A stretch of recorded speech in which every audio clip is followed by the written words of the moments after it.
Alright my friends, welcome back to Frogboy X1 Gaming. I'm Andrew, and today I want to talk about the new update for FSR 3.1 and frame generation that we've gotten across 5 PlayStation games that are on PC today.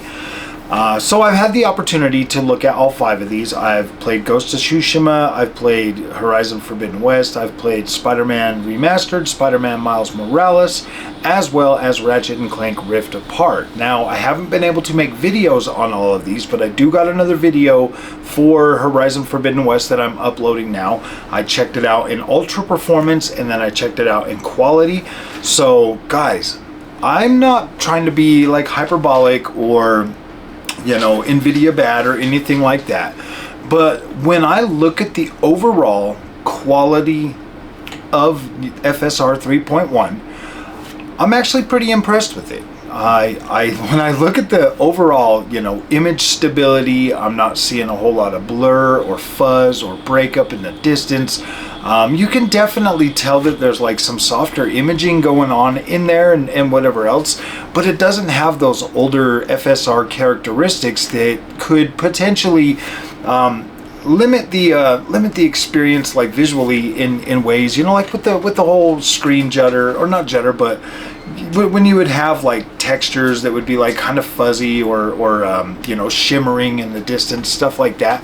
Like, I'm not noticing that type of behavior anymore in any of these games with the FSR 3.1. Now, I will say that in Spider-Man, I was still getting a little bit of distant shimmering on like buildings. When I would be like swinging towards buildings and stuff, I'd get a little bit of shimmering. If I can get that in a video tomorrow, I'll definitely try to get that for you. I just didn't have time to record a bunch of video today.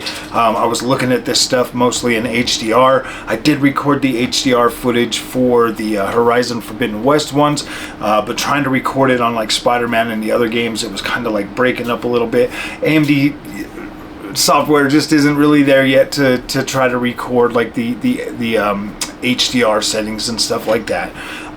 Definitely not on Ghost of Tsushima. That game, I mean, it's absolutely broken, and FSR's frame generation is still not working very well with that game, at least for me. Every time I turned it on, I was like, wow, what's going on here? You know, things were just all over the place. It was running at like 5 frames and then going, and it literally just felt stuttery, and then I turned it off and everything went away. So I will get you guys some of those videos, but you know, in terms of these upscalers, you know, you've got DLSS, you've got XeSS, now you've got FSR 3.1, and depending on the amount or the how fast or how rapid this integration happens for FSR 3.1 for a lot of these games, and if they're going to go backwards, however they're going to do it, you know, bringing this technology to, you know, say those cards. I mean, like, if you're somebody that's wanting to play 4K,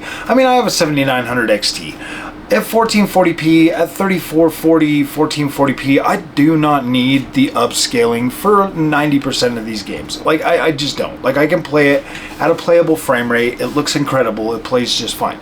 But if you're somebody that really wants to try to push a, you know, a high-end 4K display, you want to try to get, you know, maximize your frame rate, you still want to be able to have good, pristine looking image quality, I don't know if I could really say like, no man, don't be using like FSR or DLSS or any of that stuff. Like, I'm not gonna sit here and try to tell you how to play your video games. All I can say is that yes, I've tried this, and it's kind of like interesting that all 5 of the games to first support FSR 3.1 are all PlayStation games, and they're all worked on by the amazing NVIDIA that does an incredible job at porting games over to PC. Like, I've played a lot of their ports now that I've been on PC, and they really are pretty good. Like, I mean, obviously, you know, you still got like the little, you know, issues, you know, here and there with some of these ports, but for the most part, they're 100% playable.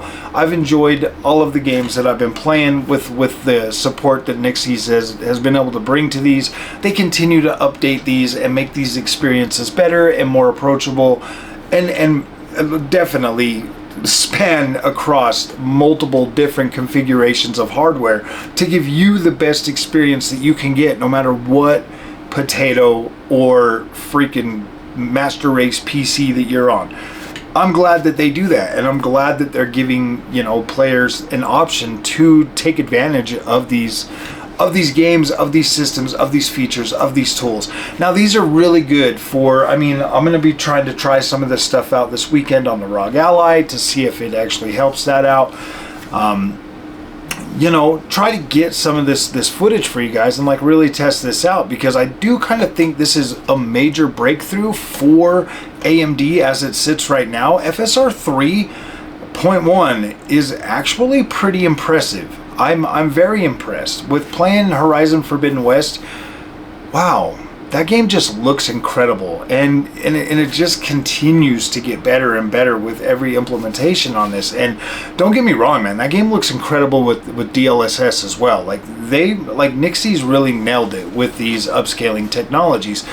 Someday, you know, I'll try it with the XeSS when I get a Battle Mage GPU. That'll definitely be one of those games that I try. Yeah, Ratchet and Clank is looking very, very nice. I played through some of that, you know, utilizing my frame generation and everything, getting like 80 frames a second throughout that whole first setting, and it was just like, wow, this looks good. And I have everything cranked up. Image quality looks nice and crisp. It looks really clean. So I do think that this FSR 3.1, if it gets a pretty decent, you know, level of adoption throughout a lot of these developers, and you know, rapidly, you know, and starts being more rapidly deployed amongst these games and stuff, I really do think that yeah, like AMD is definitely a good choice when it comes to, you know, having a decent upscaling technology now. And that's cool. Like, I like that. And another thing that I really do like about the FSR 3.1 is it really does retain a lot of that fine detail as you're playing these games. I mean, you'll see in the Horizon videos that I'm putting out, you really do retain a lot of that quality image to where you're like, wow, is this really ultra performance? I mean, to me, the ultra performance almost looks, I mean, it looks pretty dang good. I mean, you could easily mistake it for like balanced FSR 3.0. Like, you could literally mistake it for that, because it is really, really nice. So I would like to see more adoption from different studios bringing FSR 3.1 to the games as quickly as possible. That would be preferred.